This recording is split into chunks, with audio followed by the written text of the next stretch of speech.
Parfois, en tant que maman, on commet certaines erreurs et on retombe toujours dans les mêmes travers, encore et encore et encore. Dans cette vidéo, je partage avec vous les 5 erreurs à surtout éviter en tant que maman. C'est tout de suite après ça.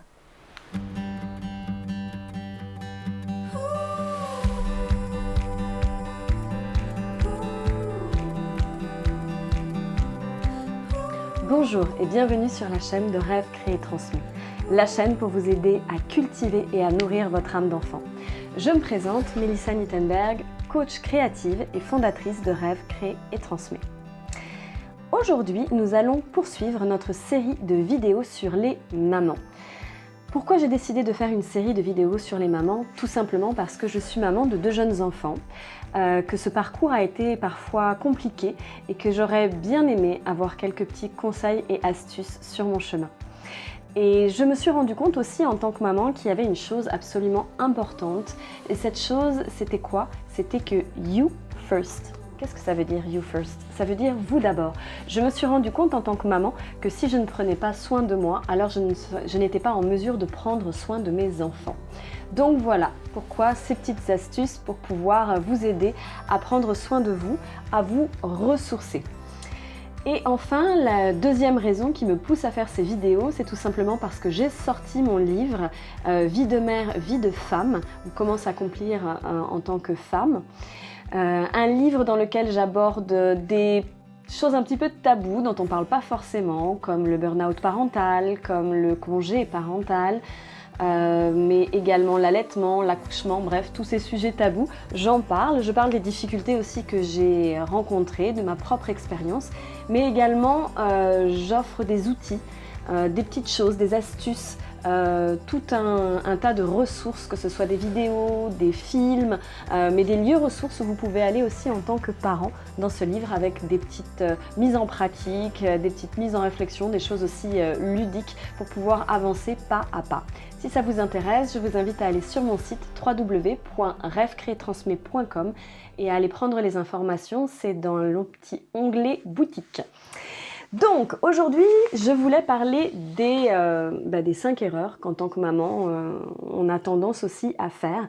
En tant que maman, on voudrait que tout soit parfait et en fait, c'est pas possible. Et parfois, on apprend aussi en chemin, pas à pas, et c'est complètement OK. Voilà, on n'est pas formé, mais on apprend. On apprend de ses erreurs. Et je voulais partager avec vous 5 erreurs que j'ai faites et sur lesquelles j'ai finalement beaucoup appris. Je vais faire aussi une autre vidéo sur, pour moi, les points forts et les leviers en tant que maman. Donc ça sera dans une autre vidéo. J'ai rassemblé 5 leviers importants, force de la maman. Donc première erreur, celle qu'on fait toutes, je pense, avec les réseaux sociaux, le fait de voir autant de photos un peu partout avec des visions absolument idylliques d'une maman.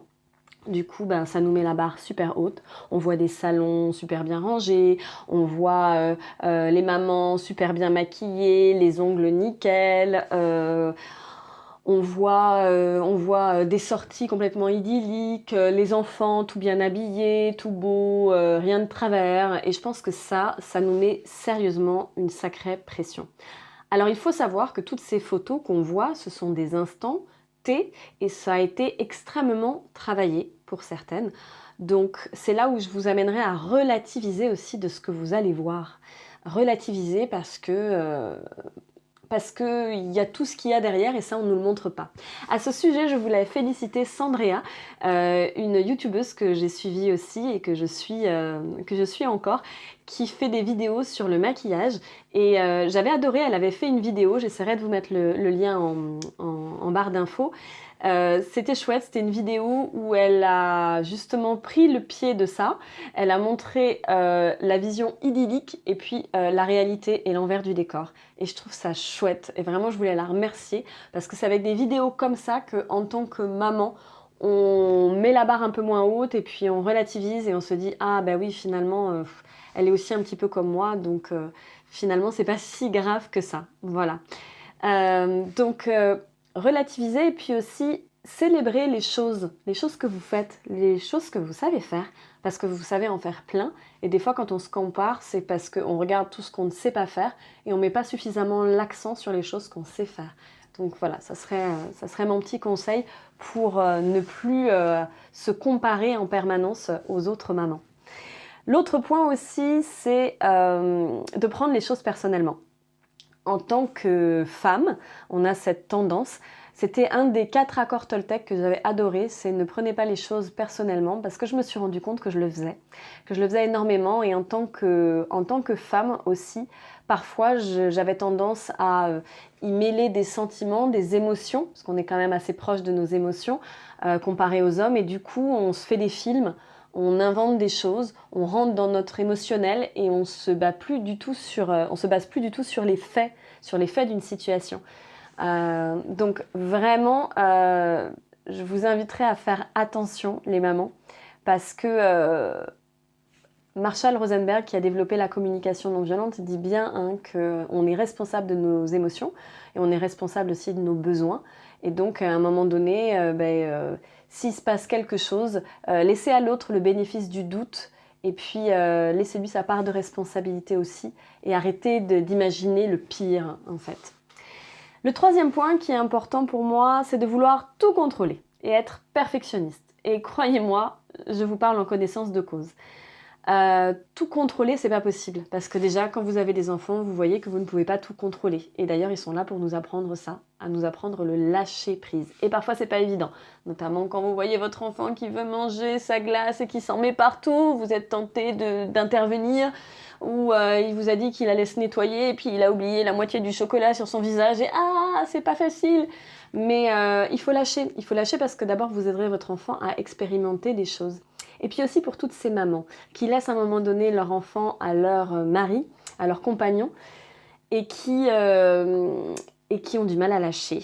Parce que oui, on laisse notre enfant mais on voudrait que le rituel il soit comme ça. Puis on laisse une liste incroyable de toutes les choses qu'il faut faire.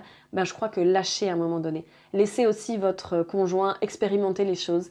Laissez votre partenaire se tromper ou faire aussi à sa façon parce que votre enfant ne sera pas plus malheureux pour autant et ça se passera très très bien. Donc ça c'est un petit conseil aux mamans qui ne veulent pas lâcher.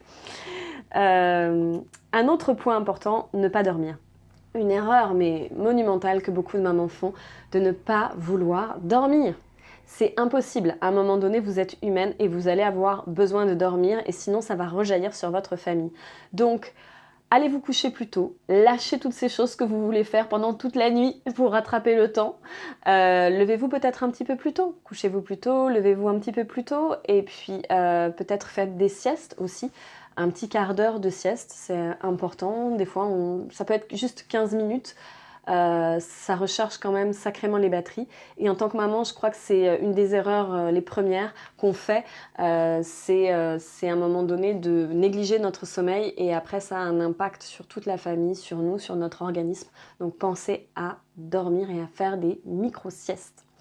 Et enfin, un dernier point, le fait de faire tout toute seule.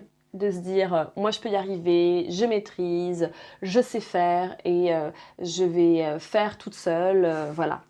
Non, c'est pas vrai.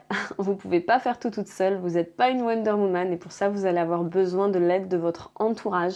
Donc, s'entourer, c'est important. Ça peut être des amis, des voisins, des proches, mais ça peut être aussi tout simplement un professionnel. Et c'est important à un moment donné d'oser faire ce pas et de faire un appel. Un appel à une personne dans votre entourage pour pas faire tout toute seule. Vous ne serez pas une mauvaise maman pour autant. Voilà, j'espère que cette vidéo vous a plu, que toutes ces erreurs, peut-être qu'il y en a que vous faites encore. Je serais curieuse si vous pouviez me les mettre en barre d'infos pour voir quelle est l'erreur où vous vous reconnaissez. Et puis quelles sont les petites solutions aussi que vous avez pu trouver, parce que peut-être que j'en ai parlé de certaines, mais pas forcément de toutes. Puis peut-être il y a d'autres erreurs que vous avez fait en tant que maman. C'est important de partager parce qu'il y a peut-être d'autres mamans qui vont vous lire et qui vont se retrouver dans une de vos descriptions. Donc n'hésitez pas à partager. À partager cette vidéo aussi parce qu'il y a peut-être d'autres mamans qui sont dans ce cas de figure et qui auraient grandement besoin de cette vidéo. À mettre des petites pouces en l'air aussi si ça vous a plu, comme ça je le saurai et je pourrai en faire d'autres vidéos sur ce sujet. En tout cas, n'oubliez pas une chose, c'est que vous êtes très importante, que you first, qu'il est important que vous preniez soin de vous d'abord en premier afin de pouvoir être en mesure de prendre soin de vos enfants et de votre famille.